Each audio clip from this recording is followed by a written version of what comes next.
बिस्मिल्लाहिर्रहमानिर्रहीम।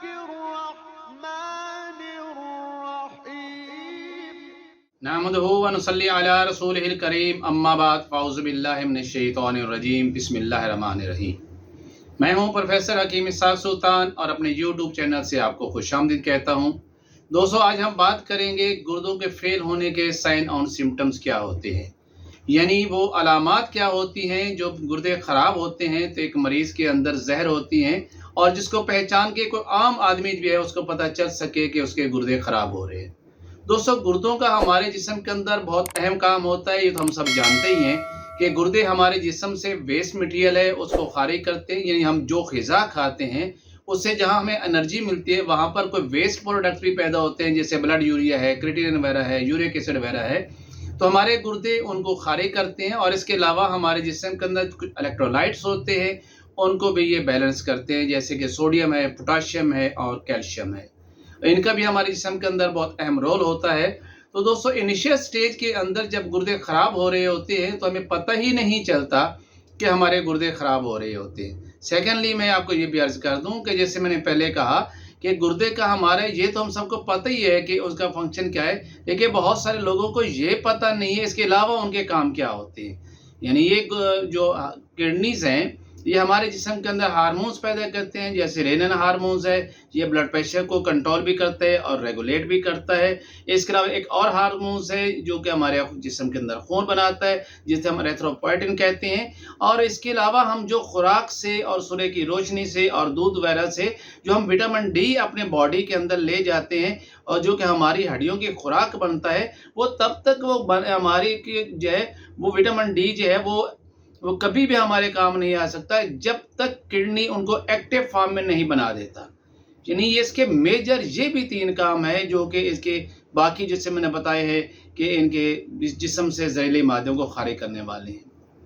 तो दोस्तों, इनिशियल स्टेज के अंदर गुर्दे जब ख़राब होते हैं तो किसी किस्म का कोई साइन एंड सिम्टम या अलामत ज़ाहिर नहीं होती। उसकी वजह ये होती है कि गुर्दे के अंदर ये क्वालिटी है कि अपने फंक्शन को वो ओवर कर लेते हैं, यानी गुर्दे ख़राब होते चले जाते हैं लेकिन उनका कोई साइन और सिम्टम ज़ाहिर नहीं होता। लेकिन जिस वक्त गुर्दे जो है वो 70 से 80% ख़राब हो जाते हैं फिर जाके कहीं इसके सिम्टम्स ज़ाहिर होते हैं। देखिए दोस्तों, उस वक्त तक बहुत लेट हो चुकी होती है, गुर्दे के जो है इतनी ख़राबी पैदा हो चुकी होती है कि उस वक्त इलाज से इसको रिवर्स करना काफ़ी मुश्किल होता है। उस वक्त हमारे पास सिर्फ 2 ही ऑप्शन रह जाते हैं, या तो गुर्दे ट्रांसप्लांट करवा दें या थ्रू आउट द लाइफ जो है जित तक ज़िंदगी है गुर्दे जो है उसके डायलिसिस करवाते हैं, यानी गुर्दे वाश करवाते रहें। तो दोस्तों, अब हम आते हैं उन साइन और सिम्टम्स की तरफ। जब गुर्दे ख़राब होते हैं तो वो क्या शो कर रहे होते हैं, वो नॉलेज है जो मैं आप तक पहुंचाना चाहता हूं। अगर खुदा न खास्ता किसी पेशेंट को ऐसी कोई जो है को बीमारी आ रही है तो उसे पता चल सके कि उसके गुर्दे ख़राब होने की अलामत है। और इनिशियल स्टेज के अंदर ना सिर्फ हम उस बीमारी को रिवर्स कर सकते हैं बल्कि परमानेंटली क्योर भी कर सकते हैं। तो इसमें जो सबसे पहला सिम्टम आता है इसे हम कहते हैं प्रोटीन यूरिया या अल्ब्यूमिनेरिया। मरीज आमतौर पर हम जो पेशाब पास करते हैं उसमें कोई झाग नहीं होती, वो लाइट पेल कलर का होता है, बिल्कुल ट्रांसपेरेंट होता है। लेकिन अगर किसी शख्स के पेशाब जो है उसकी फ्रिक्वेंसी बहुत बढ़ जाए, यानी नॉर्मली हम एक दिन में 5 से 6 दफ़ा यूरिन पास करते हैं, अगर वो बार बार पेशाब आ रहा है और बहुत कसरत से उसकी मिकदार भी ज़्यादा हो रही है जिसे हम कहते हैं पॉलीयूरिया, या ये है कि उसकी मिकदार बहुत ही कम हो जाए, यानी जहाँ पर बहुत ज़्यादा था अब पेशाब की मिकदार कम हो जाए और वो दिन में दो दफ़ा आना शुरू हो जाए, उसे हम कहते हैं ओलिगोयूरिया। और कभी ऐसा भी होता है कि पेशाब आता ही नहीं है, इससे हम कहते हैं एनोयूरिया। तो आमतौर पर किडनी फेलियर के अंदर पॉलीयूरिया या ये ओलिगोयूरिया के पेशेंट ज़्यादा होते हैं। और जब पेशाब में प्रोटीन खारिज होनी शुरू हो जाती है तो दोस्तों, एक तो पेशाब का कलर चेंज हो जाता है, उसका कलर जब वो डार्क होना शुरू हो जाता है, पेशाब जो है वो गदला होना शुरू हो जाता है, पेशाब ट्रांसपेरेंट नहीं रहता और यूरिन के अंदर बबल्स बनना शुरू हो जाए, जिसे कहते हैं फ्रोजी यूरिया या इसे फोमी यूरिया कहेंगे, फ्रोदी यूरिया या फोमी यूरिया। अब इसमें क्या होता है कि पेशाब के अंदर झाग बनना शुरू हो जाते हैं, जैसे आपने सर्फ जो है पानी में घोल दिया और उस पर झाग बन जाए। तो उसकी वजह ये होती है कि जब प्रोटीन या एल्ब्यूमिन पेशाब के रास्ते से खारिज होता है, जब वो हवा में ऑक्सीजन के साथ रिएक्ट करता है तो बबल बन जाते हैं और ये जो बबल्स होते हैं वो काफ़ी देर तक रहते हैं, वो ख़त्म नहीं होते। आमतौर पर मेल जो है उसके यूरिन पे बबल्स होते ज़रूर हैं, लेकिन बहुत जल्दी ख़त्म हो जाते हैं। लेकिन अगर ऐसा पेशेंट जिसके पेशाब के अंदर बबल्स आ रहे हों, उसका यानी फोमी यूरिया हो और उसका पेशाब भी गंदला हो रहा हो, उसका पेशाब ट्रांसपेरेंट भी ना हो, तो आप इसको लाइट मत लीजिएगा।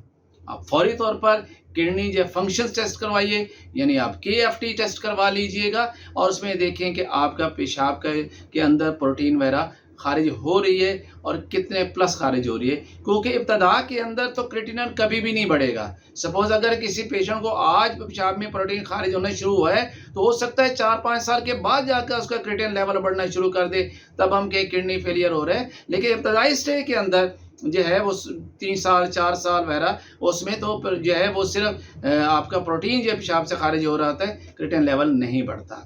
तो इसलिए इसको लाइट मत लीजिए, फौरी तौर पर अपना RFT चेक करवाइए और अपने मुआलिज से रब्ता कीजिए। अब इसमें सेकंड सिम्टम की तरफ हम आते हैं, तो वह है वीकनेस। जैसे हमें पता है कि प्रोटीन जो है वो उसके बहुत सारे काम है हमारे जिस्म के अंदर। वो एंजाइम्स बनाती है, वो हार्मोन्स बनाती है, वो हमें जिस्म को एनर्जी और कुव्वत देती है। जब ये प्रोटीन हमारे बॉडी से खारिज होना शुरू हो जाती है, तो फिर हमें एनर्जी नहीं मिलती, हम दिन ब दिन वीक होते चले जाते हैं। यानी अगर कोई पेशेंट जिसको खाता पीता भी ठीक हो और दिन ब दिन वो वीक भी होता चला जाता हो, वो इसके लिए कोई दवाएं भी लेता हो, वक्ती तौर पर एनर्जी बहाल हो, लेकिन फिर उसकी जो है वो वीकनेस हो जाए, तो उसे चाहिए कि अपना ये जो है RFT चेक करवाए और देखे कि उसके ब्लड के अंदर जो है प्रोटीन लेवल जो है वो तो कम नहीं हो गया। अगर ऐसा हो रहा है तो फौरी तौर अपने मुआलिज से रब्ता करें और उसे इनिशियल स्टेज के अंदर ही आप क्योर करने की कोशिश करें। अब तीसरी चीज़ ऐसे में आती है स्वेलिंग है। जब मैंने पहले बताया, जब पेशाब के यूरिन के अंदर अल्ब्यूमिन खारिज होना शुरू हो जाएगी, तो क्या होगा, हमारे ब्लड के अंदर यूरिन जो है अल्ब्यूमिन लेवल कम होता चला जाएगा। और दोस्तों अल्ब्यूमिन का बहुत अहम रोल होता है आपके जिस्म के अंदर जो है फ्लूइड को मेंटेन करने में और उसको लेवल को यानी हेमोस्टेसिस लाने में उसको एक लेवल पे रखे, ताकि जिस्म में ना तो ओडिमा हो और ना ही मरीज बहुत ज़्यादा कमज़ोर हो जाए। अगर किसी पेशेंट के ऐसा हो कि अल्ब्यूमिन खारिज हो रही है, तो सबसे पहले क्या होगा, उसकी आंखों के नीचे जो है वो स्वेलिंग आना शुरू हो जाएगी, यानी पेरी ऑर्बिटल, यानी ये है पेरी ऑर्बिटल ओडिमा होगा। ऐसे लगा जिससे आंखें बिल्कुल स्वेल की हुई है, चेहरा स्वेल किया हुआ है, उसका बॉडी स्वेल कर रही है, और खासकर उसके पाँव के ऊपर स्वेलिंग बहुत ज़्यादा आ जाती है, जिसे हम कहते हैं पेडल ओडिमा, और इसको आप पिटिंग ओडिमा भी कहते हैं। आप इसको दबाएंगे ऐसे, जब दबा के छोड़ेंगे तो क्या होगा, यहाँ पर गढ़ा बन जाएगा जो पाँव के ऊपर, तो आप इसे पिटिंग ओडिमा कहते हैं। और इसकी वजह ये होती है कि जब ब्लड से प्रोटीन लेवल कम हो जाता है, तो फिर ब्लड के अंदर जो ऑनकोटिक प्रेशर है वो कम हो जाता है। यानी जिस वक्त हम हमारे ब्लड से, खून की नालियों से जो है वो प्लाज्मा हमारे खुलियात तक सेल जो है वो ख़िज़ा पहुँचाने जाता है, तो फिर क्या, जब वो ख़िज़ा पहुँचा चुका होता है, तो जो बाकी प्लाज्मा बचता है उसको जो है ब्लड वेसल्स में वापस रीअब्सॉर्ब कर दिया जाता है, और वो होता है ऑनकोटिक प्रेशर की वजह से। और ऑनकोटिक प्रेशर जो होता है वो अल्ब्यूमिन की वजह से होता है। जब अल्ब्यूमिन कम हो गई तो ऑनकोटिक प्रेशर भी कम हो गया, तो फिर प्लाज्मा और जो एक्स्ट्रा फ्लूइड है वो आपके इंटरस्टिशियल फ्लूइड जो है जगहों पर या बैनुल खुलियाती जगहों पर या सेल्स के अंदर ये रुकना शुरू हो जाएगा, और ग्रेविटी की वजह से क्या होगा, वो आपके पाँव की तरफ फ्लूइड आना शुरू हो जाएगा और आपके पाँव जो है वो स्वेल करना शुरू कर देंगे। इसके अलावा हम देखते हैं पेशेंट को शॉर्ट ब्रीदिंग हो रही है, वो थोड़ा सा चलता है तो उसे सांस फूलना शुरू हो जाता है, सीढ़ियाँ चढ़ता है तो उसे सांस फूलना शुरू हो जाता है, कलर उसका येलो हो रहा होता है, जिस समय बहुत ज़्यादा उसे नकाहत हो रही होती है। जैसे मैंने आपको पहले बताया कि हमारे गुर्दे जो है वो एक हार्मोन्स प्रोड्यूस करते हैं जिसे हम कहते हैं एरिथ्रोपोएटिन। ये हार्मोन क्या करता है, ये आपके बोन मैरो को एक्टिवेट करता है, ताकि अल्ब्यूमिन और ब्लड लेवल जो है वो ब्लड के अंदर मेंटेन रहे। तो दोस्तों जब गुर्दे जो है खुद ये बीमार हो जाए, तो फिर ये हार्मोन्स पैदा नहीं करेंगे, नतीजा क्या निकलेगा कि फिर आपके जिस्म के अंदर HB लेवल जो है, हीमोग्लोबिन या ब्लड लेवल जो है वो कम हो जाएगा। जब HB लेवल कम होगा यानी हीमोग्लोबिन कम होगा, तो ज़ाहिर है कि आपकी बॉडी को जो जितनी भी ऑक्सीजन मिलती है जो आपके फेफड़ों से आती है, तो वो हीमोग्लोबिन तो है जो ऑक्सीजन को जज़ब करके आपके पूरी बॉडी तक ले जा रही है। जब HB कम होगा तो क्या होगा कि जब आप चलेंगे, बॉडी को ऑक्सीजन ज़्यादा ज़रूरत है, तो फिर आपको बार बार सांस फूलना शुरू हो जाएगा, आपके दिल की धड़कन भी ज़्यादा हो जाएगी और आपका सांस भी फूलना शुरू हो जाएगा। इसके अलावा हम ये देखते हैं कि नॉर्मल रूटीन के अंदर ब्लड के अंदर क्रेटिनिन जो है और ब्लड यूरिया वो नॉर्मल रहते हैं। लेकिन अगर किसी वजह से गुर्दे ख़राब हो रहे होते हैं और अर्ली स्टेज के अंदर आप देखेंगे कि ब्लड के अंदर जो ब्लड यूरिया भी बढ़ रहा है, यूरिक एसिड भी बढ़ रहा है, क्रेटिनिन भी बढ़ रहा है, इसका मतलब ये होता है कि आपके किडनी डिस्टर्ब हो रहे हैं, इनके फंक्शंस ख़राब हो रहे हैं। तो फौरी तौर पे अपना KFT चेक करवाइए और अपने मुआलिज से आप रब्ता करके अपने गुर्दों को सेव कर लीजिए। ये भी देखते हैं कि पेशेंट को भूख नहीं लगती, जिनके गुर्दे ख़राब हो रहे थे उनको भूख नहीं लगती। उसकी वजह ये है कि जैसे मैं बताया ये जो है ब्लड यूरिया बेसिकली ये क्या है कि एक जहरीला मादा है, ये अम्यूनस प्रोडक्ट है। जिस वक्त अमोनिया प्रोडक्ट जब ये हमारे ब्लड जिसके अंदर यूरिया ज़्यादा है ये हमारे दिमाग के तक जाता है तो फिर हमारे दिमाग के अफ़ाल डिस्टर्ब होना शुरू हो जाते हैं। चूँकि भूख का एहसास दिलाना भी हमारे दिमाग के ज़िम्मे होता है। जब इस तरह का ब्लड जो है वो गुर्दों जो हमारे दिमाग में जाएगा तो फिर हमें भूख का एहसास ख़त्म हो जाएगा। मरीज़ सुबह से शाम तक कि खाना खा लो, कहते हैं मुझे भूख नहीं है। जब वो खाना नहीं खाएगा तो क्या होगा, दिन ब दिन वो कमज़ोर होता चला जाएगा, यानी उसका वेट जो है वो बहुत स्पीड से कम होना शुरू हो जाएगा। इसके साथ हम ये देखते हैं कि ऐसे पेशेंट जिनके किडनी ख़राब हो रहे थे उनको स्किन के अंदर रैशेज़ होना शुरू होते हैं, उन्हें बार बार खारिश हो रही होती है। उसकी वजह भी ये क्या है कि जब आपके ब्लड के अंदर ब्लड यूरिया बढ़ जाता है और जब ये खून जो है वो आप स्किन तक जाता है तो दो काम होते हैं यहाँ पर। एक तो स्किन जो जिसे हम कहते हैं ये हमारा जिस्म से जहरीले मादों को खारिज करने वाले निज़ाम के हिस्सा है, यानी से इसके अंदर एक्सोक्राइन ग्लैंड्स होते हैं, इनमें पसीना आता है और जहरीले मादे पसीने के रास्ते भी खारिज होते हैं। जिनको लोगों के गुर्दे ख़राब होते हैं यूरिया बढ़ जाने की वजह से क्या होता है, उनके चूँकि एक्सोक्राइन ग्लैंड जो होते हैं वो रेस्टिंग फॉर्म में चले जाते हैं, जल्द के मसामात बंद हो जाते हैं, जहरीला मादे जिससे खारिज नहीं हो रहा होता, पसीना नहीं आता तो फिर खारिश हो रही होती है और जिसम पे पैचेस वगैरह आ रहे होते हैं। बावजूद दवाइयाँ लेने के एलर्जी की, खारिश की, मरीज़ को वक्त पर आराम आता है, दोबारा फिर जो है वो खारिश होना शुरू हो जाती है। तो इसका मतलब ये है कि आपके गुर्दों के साथ कोई मसला ज़रूर चल रहा है तो आपको अपना RFT चेक करवाइए, गुर्दों के फंक्शन का टेस्ट करवाइए और देखिए कि आपका ब्लड यूरिया तो नहीं बढ़ा हुआ, क्योंकि खारिश के बढ़ने की एक बड़ी वजह जिस्म के अंदर खून के अंदर ब्लड यूरिया बढ़ जाना भी होता है। तो ऐसे लोगों को जिनको बार बार खारिश हो रही थी उन्हें, और वो जो है शुगर के और ब्लड प्रेशर के पुराने मरीज़ हैं और कई सालों से वो दवाइयाँ खा रहे हैं, ऐसे मरीज़ों को फ्रीक्वेंटली अपने गुर्दों के टेस्ट ज़रूर करवाते रहना चाहिए। ऐसे लोगों को अपने पेशाब का टेस्ट भी ज़रूर करवाते रहना चाहिए।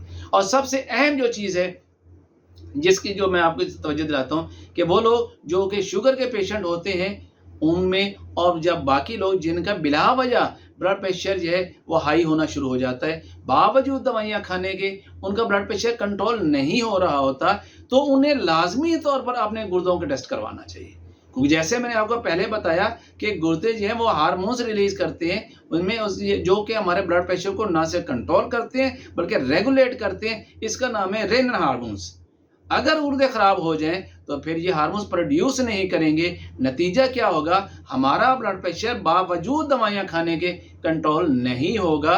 तो इसकी वजह ये होती है जैसे जैसे गुर्दे ख़राब हो रहे होते हैं वैसे वैसे ब्लड प्रेशर हाई हो रहा होता है, या जैसे जैसे ब्लड प्रेशर हाई हो रहा होता है वैसे वैसे गुर्दे भी ख़राब हो रहे होते हैं। मैंने आपको पहले भी कहा है कि ये अपने बहुत सारी ऐसी अलामत है जो हमें मिसगाइड कर रही होती है। मतलब भूख नहीं लग रही, कोई सिंगर सिम्टम आया, हमने कहा हमारा मैदा ख़राब है, किसी को एलर्जी हो गई, हमने कहा लो जी आपके जो खून के अंदर बहुत ज़्यादा तपेज हो गई है, किसी का ब्लड प्रेशर बढ़ गया, हमने कहा जी आपका खून ज़्यादा गाढ़ा हो गया। किसी की तवज्जो नहीं जाती कि मरीज़ के गुर्दे चेक करवा लें, किसी के गुर्दे ख़राब तो नहीं हो रहे। दोस्तों इस वक्त जब 3 या 4 या 5 सिम्टम जो मैंने आपको बताए हैं अगर ये इकट्ठे पेशेंट के अंदर आ जाएं तो फिर लाजमी तौर पर उसे ये शक हो जाना चाहिए कि उनके गुर्दे ख़राब तो नहीं हो रहे। इसलिए उसे अपने मुआलिज के पास जाना चाहिए, आपने उसे RFT चेक करवाना चाहिए, रेनल फंक्शन टेस्ट करवाना चाहिए, अपना उसे यूरिन का टेस्ट करवाना चाहिए और कंफर्म करना चाहिए कहीं उसके गुर्दों के अंदर ख़राबी तो नहीं आ रही। जैसे मैंने आपको पहले बताया कि गुर्दों की ख़राबी के इनिशियल स्टेज के अंदर कभी भी कोई सिम्टम नहीं आते। ये आपने जो मैंने आपको बातें बताई हैं, जो अलामात मैंने आपको बताई हैं, अपने ज़हन में रखिए और इस तरह का जैसे ही कोई सिम्टम है फ़ौरन आपने जो है मुआलिज को पास जाएं और अपने टेस्ट करवाइए, क्योंकि इनिशियल स्टेज के अंदर बाहर के गुर्दों को संभाला जा सकता है, उनको रिवर्स किया जा सकता है उनको ठीक किया जा सकता है। और अगर ये पुराने हो जाए मर्ज, यानी CKD की तरफ चले जाएँ, क्रोनिक किडनी डिजीज़ की तरफ चले जाएँ, या RFT के जो वो करवाएं और हमें पता चले कि क्रोनिक रेनल फेलियर आ रहा है, CRF की तरफ आप जा रहे हैं, इसका मतलब है कि अब आपके पास सिर्फ 2 चांस रह जाते हैं, या तो गुर्दे वाश करवाएं या गुर्दे ट्रांसप्लांट करवा लें। तो दोस्तों कितना अच्छा है अगर आप इन सिम्टम को अपने ज़हन में रखें और अर्ली स्टेज के ऊपर अपने मर्ज़ को डायग्नोस करवा लें। मुझे उम्मीद है कि आज की ये वीडियो आपको पसंद आएगी और इंशाल्लाह आपको इससे बहुत फ़ायदा भी होगा। तब आपसे इजाज़त चाहूँगा, तब तक जब तक हमारी नई वीडियो नहीं आ जाती। Professor Hakim Ishaq Sultan from Lahore, Pakistan.